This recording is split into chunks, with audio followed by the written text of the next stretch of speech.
go. Okay, hopefully the whole setup here looks good. Don't have my trusty cameraman to assist me with setting up the ring light. It's on a different stand this time. Hopefully the angle looks okay. I know I probably don't look good because I'm wearing a double XL shirt right now and need to shave my beard, but it's okay because on the last day of Hispanic Heritage Month, what'd we get? We got an absolute banger card, and even though our boy Brandon Royval, Askar Askarov couldn't make the weight, which that's honestly the fight that I was looking forward to most. It sucked that we got that news yesterday, but what'd we go? Last day of Hispanic Heritage Month, our fellow Hispanic people that were on this card, I'm pretty sure they went 4-0. Pete Rodriguez, Mana Martinez, Alex Grasso, obviously, and Jonathan Martinez all got dubs, so I'm just going to go through, I think that the way this will work, I'll sprinkle in a few other fighters in there that obviously stood out, but we'll probably just run through those ones because those were probably the most exciting fights. I will say this right now, probably not going to talk about Mana Martinez, and I don't think it would be fair to talk about the Mana Martinez fight considering I didn't watch the Mana Martinez fight. I'm going to go back and watch that. I rewatched a few of the other ones that I was kind of doing homework and stuff as I was watching them, but then I watched the whole main card. But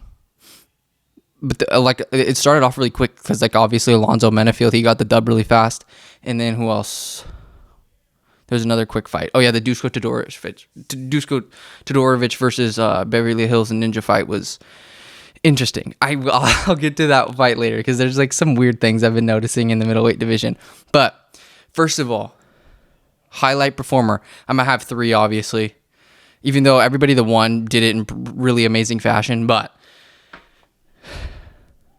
Pete Rodriguez looked absolutely phenomenal. Okay, he is so good everywhere. He just attacks all three levels of the body, no matter where you're going, and he just not afraid to close the distance whatsoever. And we knew he was a beast. Okay, we knew when he was going to that Jack Della Maddalena fight, Jack Della Maddalena. We know that guy, he's going to be a monster at 170 pounds. But on the feet, because that was, I think it was both of their debuts on that? I believe so. I think it was Jack's and Pete's debut. On the feet, it looked pretty even because the boxing of Pete Rodriguez is pretty phenomenal. And the way that he just sets up going to the body, and then he does those sweet things where he looks like he's going to dig you to the body, and then he comes up to your head, and then just the way that he disguises everything he does, and then also throwing knees like our boy Daniel Willicat Santos. So just his attack all around is just, he's the man. And we kind of knew that, obviously, but that's my number one highlight performer that I think we need to watch out, especially considering the fact that he's only 25, got a lot of room for improvement, but the base is there, and obviously we know he's a fan favorite. So this is going to be a guy plug into main cards. I think he's going to gain notoriety really quickly just because it seems like that he just, as soon as the bell rings, as soon as it starts, the man is looking for a finish right away. And he's got plenty of power. Seems like he's got a good gas tank, even though we haven't really seen him go that deep into fights. But I think that's going to be another Daniel Willicat Santos moment. I know been talking about him a lot, but Pete Rodriguez had a tough first fight. And then I think that if we just start just easing him into the UFC, I think before we know it, we're going to have a star in front of our eyes for sure. And he already is amazing. But yeah. And then after that, what did we get? Obviously, one of my favorite Impact freaking performers from 2022, Tatsuro Taira. CJ Vergara actually did pretty well. There were some really nice grappling exchanges there, but then Tatsuro finally sunk in his armbar. I think that he's just so good because he's just like everybody that I love. He's just so relentless, and he's just probably one of the most well-rounded fighters, especially for being so young. Mans is going to be the first Japanese champion, I'm pretty sure. And I also freaking love that man's energy. I love every single post-fight press conference he has. It seems like that he's just really chill. And then all of a sudden they give him the mic and then he just explodes and enjoy. And I absolutely love it because I was doing homework a little bit, and then I saw that because I was pumped that he got his armbar, and then I was like, okay, I got to get back to work. And then I hear him yell, and I was just like, you are the freaking man, Tatsuro. I love him so much. Another great performance, 2-0 in the UFC. Mans is still super young, and I think that he's going to be, especially in the flyweight division, is so open. If he can string together maybe 2-3 more wins, even though he is so young, we have seen guys crack into the top 15 of flyweight division really quickly. Because who do we have? Mateus Nicolau. Remember when he came in, they gave him that sketchy dub over Manel Kape, and then he's up there now. So anything's possible with Tatsuro. I think he's skilled enough to hang with the best of them for sure. And props to some of the guys that lost to. There are some really tough, like Nick Maximov. He's tough, but Jikin Malkoun got the dub there. Now we got our boy Yoander Brito. He is another impact performer. I don't know if I can quite give him one of the 3-star players. I think I got to save them, but the way that he is just so well versed in everything he does, just getting to the back, slamming into a chokehold, ferocious. Yoander Brito obviously is a beast. I got to obviously watch the Mana Martinez fight. Haven't seen that. Yeah, it was too long. I only rewatched some of the fights that were really short because there's a lot of quick finishes. Okay, so what should we talk about after this one? Because there's a lot of stuff that went down. I guess we'll just give props, obviously, to Alonzo Menafield, Beast Mode. I'm trying to keep these videos short. I don't know if I'm going to I might just post them on the clips page because I don't know if I'm going to make actual episodes out of these. But I do want to post them because I want our main podcast to get more views on them, but it is what it is. Yeah. Now, one fight that we do need to talk about right now is Rafael Sunsao is back, baby.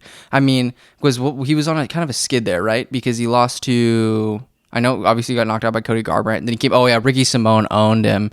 And then he comes back and gets a nice dub over us. Probably one of the more technical guys in the 135-pound division, Victor Henry. I mean, even though Victor Henry did lose this fight, it is what it is because the skill set is obviously there. Like, you're not watching him saying, this is a boring fighter. It's just like, maybe he doesn't have a ton of umph in his punches, but I mean, I still love watching Victor Henry fight. Gonna sign up for every Victor Henry fight. Gonna tune in every single time. Because even though this is something that, like, Victor Henry is a beast because the way that he was being offensive off his back, there's a lot of fighters that don't throw their legs up. They don't do anything. They kind of just lay there, maybe want to ride it out. But the way he gets back up to his feet, refused to quit the entire fight, even though it was pretty obvious that he was losing. But he was pressing the action the entire time. He just wasn't landing a ton of strikes. And credit to Rafael Sunsao because I think his style and his movement was just kind of making Victor Henry a little bit uncomfortable. And he couldn't just get shots off like he was against Raoni Barcelos, where I was like, dude, how many guys can get this much offense off, especially against quick, fast 135-pounders? Like Victor Henry, I think he's going to be back. Honest to God, like, I really do believe that 9 times out of 10 that Victor Henry does get this dub. It wasn't his night. Rafael was the better man tonight. But I still Victor Henry, like I said, and like everybody says, the dude fights exactly how you want your fighter to fight. He just like has that coach's mentality, you know? Great head movement, great everything. But credit to Rafael Sunsao, who landed great shots. It seemed like it's just Victor Henry's chin, dude. That's probably the highlight of the card, dude. It's when Rafael Sunsao was holding his leg and then he was just cracking Victor Henry on the noggin and pushing him back towards the fence. That was crazy. But yeah. And then the Dushko Todorovic versus Jordan Wright fight, crazy. And then this is what I'm gonna say. Has anybody else been kind of noticing that there's been some whack ass fights in the 185-pound division, okay? Because we've had like Chidi and Jukawani just going off versus Gregory Rodriguez, Robocop, and then Robocop gets that dub. What do we have? Like Bruno Silva versus Alex Piera. We've just had some whack fights, and obviously Dushko Todorovic has been in some absolute bloodbaths. I'll have to go back and look, but like I feel like there's just been some wild fights. Every single fight Gregory Rodriguez is in. And just there's some really fun prospects at 185 pounds. And if there's any division that is needed a little bit of an energizer boost, it's definitely been this one just because Izzy's cleared everything out. And everybody, I feel like, compares prospects to the champion. And they're just, I fall victim to this, is if I see somebody, I'll be like, I'll give them their props. I'll be like, yeah, you're super good. But in terms of making it to the top and becoming a title contender, I always kind of question that, especially if guys don't have the attributes such as height, reach. But regardless, the middleweight division is super fun right now.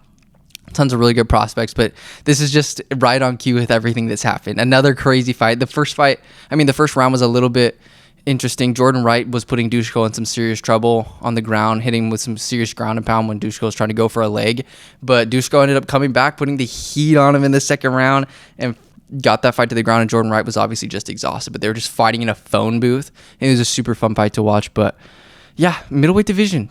Interesting. There's some interesting cats there. Interesting fights. I don't know if anybody's going to be challenging Israel Adesanya for getting that belt because obviously Robert Whittaker is the second best guy in that division, and there's a huge gap in between them. I mean, not huge gap, but Israel Adesanya gets the job done every time they fight. But yeah, I was pumped to see Dushko get a dub because he gets hit a lot. That's one thing that we gotta fix that a little bit, considering he's still super young, but he's exciting. So let's keep these 185. They seem like they know what they're doing at 185 in terms of matchmaking. What else did I have? Had little notes. All right, we're only at 10 minutes. Let's go. Should we just get into the main juice? The main freaking juice. And I was feeling a little bit bad about what I was saying, just because I've interviewed Dan Argueta. Not that anyone really cares that much, but the fact that I feel like I was kind of writing Cub Swanson off. Cub Swanson is an absolute beast, but why go down to 135 pounds and fight Jonathan Martinez, okay? I don't understand that. The one dude, obviously there are 35-pounders. They are getting bigger. People are getting smarter about weight cutting, but Jonathan looks like a 145-pounder. And he has obviously had weight issues and stuff, but this guy, what did I say in our prior podcast leading up to this? Pound for pound, he might not have the best ground game, okay? But this is his 4th win in a row, and I don't think that I would get a lot of pushback saying that he has the best striking, some of the best striking, top-notch, premier in the 135-pound division. Probably maybe top 5. I would put him top 3, dude. Because the way that he just follows up all of his strikes, sets him up with knees, and then the way he did, like I was saying, I didn't finish my thought there, but he follows up all of his punches with kicks. It's just a constant barrage, and nobody knows what's coming. And he hits you into the early in the fight. Cub Swanson, I don't think he liked it. He played it off good. Jonathan Martinez hit him with a Giga kick. Remember, Giga dropped him with that kind of body shot with his rear leg.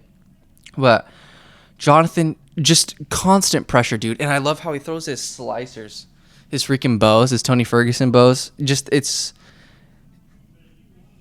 The thing with him is tough as nails. I mean, no matter where the fight goes, and he has the obviously ability to stuff takedowns, but I just want to look at his resume really fast, dude, because he's been probably one of my favorite fighters to watch in the UFC, pound for pound. It's just whenever he's on a card, it's just you have to tune in and watch Jonathan Martinez fight because he puts on a show every single time. I think the first fight I watched was against Frankie Saenz, where he missed weight. I think he missed weight, but he still beat him anyway. Then he beat Thomas Almeida. He had Davey Grant on the ropes in the first round, and then he ended up getting knocked out that following second round. And also, freaking Herb Dean needed to stop that in the first round, I think.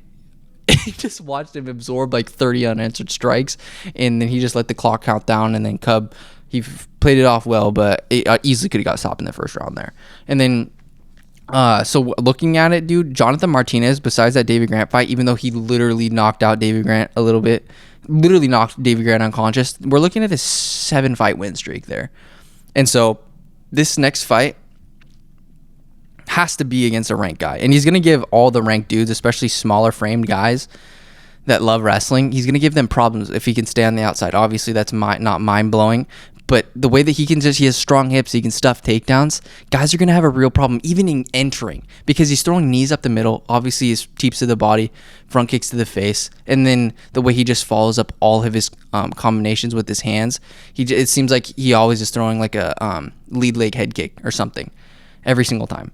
I want to look who's at the bottom of it. Jack Shore gives Jack Shore problems. Adrian Yanez versus Umar Nurmagomedov.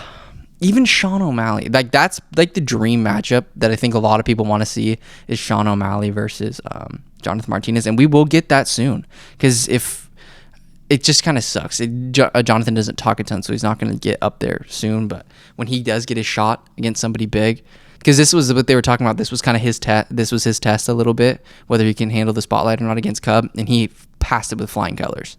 So that's my kind of rant on Jonathan Martinez. I knew what he was going to do going into this, but then watching Cub Swanson walk out, I'm like, dude, this could be an upset. You can't do this to my boy Jonathan. But watching the fight, it was just a tough matchup all the way around. And yeah, Cub, I do think it poses problems for other guys in the division for sure, especially shorter ones, but this wasn't it. This matchup wasn't it for him. But yeah, I'm super happy for Jonathan Martinez. Obviously 4 fights in a row, could easily be 7. So he's the man, dude. So many good matchups for him, too, especially guys that like to stay on the feet. Good luck. The only way to beat Jonathan Martinez is to change levels on him. That's the only way. And even getting him to the ground is tough. And then he can even yeah, it's going to be interesting. And then the final fight to close this sucker out. I'm going a little longer than I expected, surprisingly. But not our boy, Alexa Grasso. Cleanest boxing in the UFC. Araujo looked really good. Stayed with it. They both, I think, left a little bit in the tank because they were concerned probably about going 5 rounds. But they look kind of nice. Both of them did. And Viviane Araujo, I like saying her last name. She didn't gas out like I thought she would. I think it was towards the second round when Grasso started to open up, landing some good strikes, and then the very next round, you would have never known that ever happened. Clean slated it, but Grasso, I think, was landing the better strikes. They were both jabbing each other up. But when Grasso opened up, there's obviously a big difference in striking when she was landing shots. And Grasso's takedown defense is going to be key, especially when she gets her title shot against Valentina Shevchenko. It's going to be crazy. I don't know. I want to believe Grasso can win. It's just going to be tough because Valentina is better on the feet. Maybe. Yeah.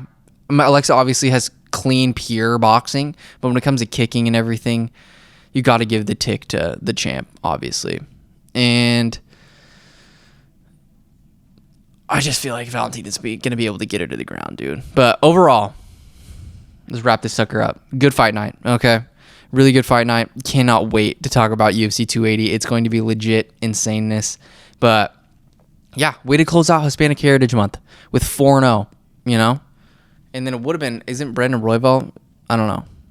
It would have been maybe 5. But there were some good fights that got canceled, and it still lived up to all expectations this card. Fight night, mission accomplished. It was good. Money in the bank.